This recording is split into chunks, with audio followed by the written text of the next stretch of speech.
Hello दोस्तों, स्वागत है आपका हमारे इस YouTube चैनल पे। दोस्तों, कहानी को शुरू करने से पहले एक जरूरी बात, अगर आपने चैनल को सब्सक्राइब नहीं किया है तो पहले आप जल्दी से चैनल को सब्सक्राइब कर दीजिए ताकि आपको हमारी आने वाली नई नई कहानियों की जो नोटिफिकेशन है वो आपको सबसे पहले मिलती रहे। तो चलिए दोस्तों, बढ़ते हैं हमारी आज की कहानी की तरफ। हमें उम्मीद है कि आपको हमारी ये कहानी जरूर पसंद आएगी। रीना जी की सरकारी नौकरी थी और उनके पति दुकान चलाते थे। दुकान भी अच्छी चलती थी, पर रीना जी की तनख्वाह ज्यादा थी, लेकिन उन्होंने इस बात का कभी घमंड नहीं किया। उनके पति भी उनका भरपूर सहयोग करते थे।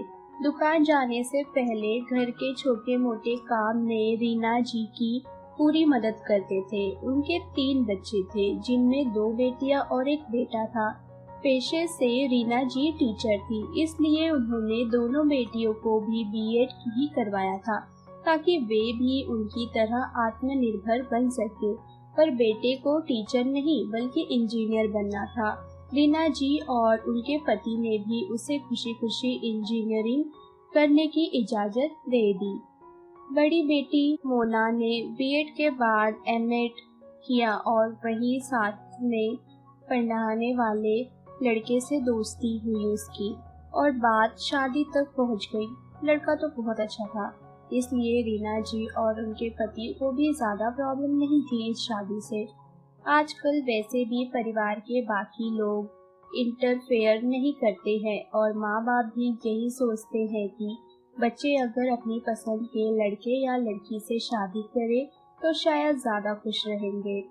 मोना की खुशी देखते हुए रीना जी और उनके पति ने शादी के लिए हाँ कर दी थी और फिर दोनों की रजामंदी से लव कम अरेंज मैरिज हो गई। दोनों परिवार भी खुश थे, किसी को इस शादी से कोई भी दिक्कत नहीं थी और छोटी बेटी रेखा के लिए भी रिश्ते आ रहे थे। एक लड़का अच्छा लगा, फिर चट मंगनी और ब्याह हो गया।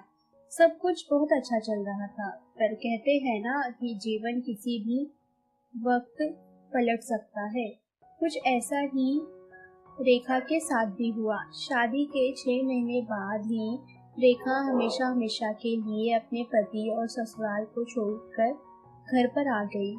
रीना जी और उसके पति बहुत ज्यादा टेंशन में आ गए कि आखिर ऐसा क्या हो गया कि जो उनकी बेटी घर आ गई। और बहुत प्रयास करने पर रेखा ने बताया कि लड़के ने उससे सिर्फ अपने परिवार के दबाव में आकर शादी की थी। वो बिल्कुल भी इस शादी से खुश नहीं था। उसे रेखा से कोई भी लगाव नहीं था क्योंकि वह किसी और से प्यार करता था और शादी के बाद भी वो उससे ही मिलता जुलता था। जब यह सब बात रेखा को पता चली तो वह सब कुछ छोड़कर अपने घर वापस आ गई और उसके पति ने भी उसे रोका तक नहीं, बल्कि उसे कहा कि अब तुम वापस कभी भी मत आना। रीना जी और उसके पति अपनी बेटी का घर बिखरते हुए देखकर बहुत परेशान हो गए। वह कुछ कर पाते उससे पहले ही रेखा के पति ने तलाक के पेपर पर हस्ताक्षर करवाकर उसके घर पर भिजवा दिए और उसके ससुराल वालों ने भी उसकी बहुत सारी कमियां बताकर यही कहा कि अब उन्हें यह रिश्ता नहीं रखना है। चाहते थे कि यह रिश्ता यहीं पर खत्म हो जाए।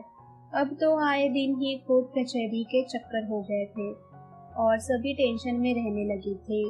रेखा भी अब पूरी तरह से बदल चुकी थी। वह ना कुछ ज्यादा बोलती थी, ना हंसती थी, ना रोती थी और अपनी बेटी की ऐसी हालत देख देख कर माँ बाप भी कहाँ चैन से रह सकते थे। उनके भी जीवन का मानो सुख चैन सब खत्म हो गया था। तलाक होने में 2 साल लग गए थे और यह 2 साल पूरे परिवार के लिए बहुत भारी थे क्योंकि बेटी तो दुखी थी ही, लेकिन बेटी को देख देख कर परिवार वाले और ज्यादा दुखी होते थे क्योंकि कुछ कर भी नहीं सकते थे। उसे समझाते भी तो क्या, उस पर किसी बात का कोई असर ही नहीं होता था। रेखा बहुत परेशान थी। उसका तो जैसे दुनियादारी और शादी से मन ही उठ गया था।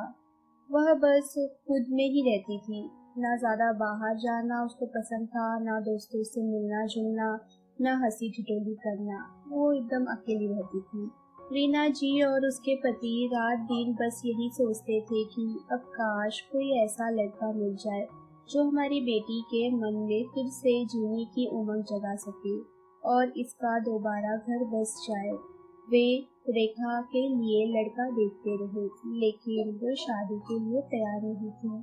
जब भी रीना जी और उनके पति उसे समझाने की कोशिश करते थे, तो रेखा बोलती थी कि अगर शादी से मुझे सुख मिलना होता तो क्या पहली शादी से नहीं मिलता। मुझे अब दोबारा शादी नहीं करनी।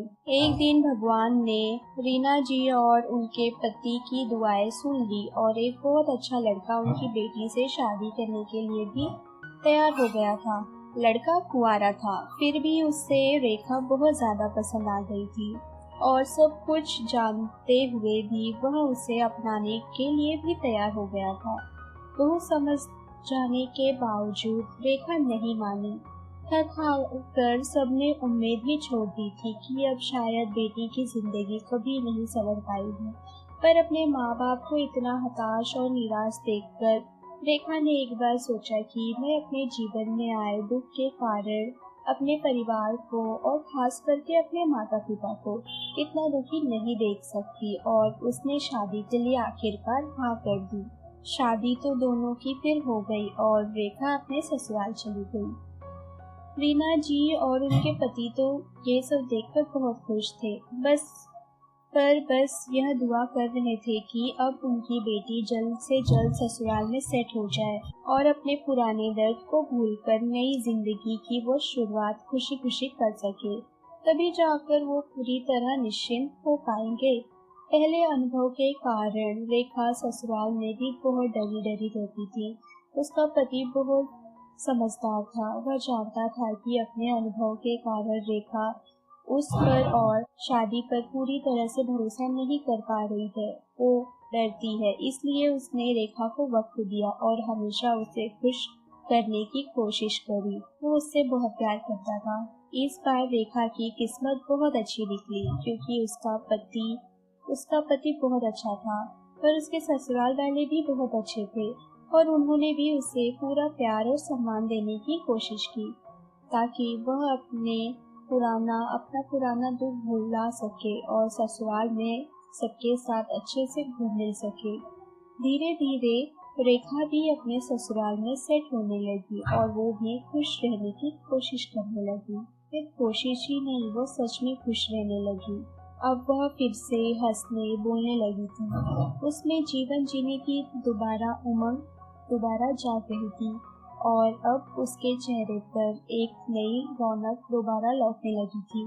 जब रीना जी और उनके पति ने रेखा का नया रूप देखा, उसे हंसी ठिठोली करते हुए देखा, खुश रहते हुए देखा, तब जाकर उसके मन का दुख खत्म हुआ और उनको तसल्ली हुई कि अब उनकी बेटी वहाँ पर बहुत खुश है और इसी बात से अब वे लोग भी बहुत खुश रह पाएंगे। तो दोस्तों, अगर आपको हमारी ये कहानी पसंद आई हो तो कहानी को लाइक और शेयर करना ना भूलें। दोस्तों अगर अभी भी आपने चैनल को सब्सक्राइब नहीं किया है तो पहले आप जल्दी से चैनल को सब्सक्राइब कर दीजिए, ताकि आपको हमारी आने वाली नई कहानी की जो नोटिफिकेशन है वो आपको सबसे पहले मिलती है। तो चलिए दोस्तों, हम फिर मिलेंगे अपनी आने वाली एक और नई कहानी के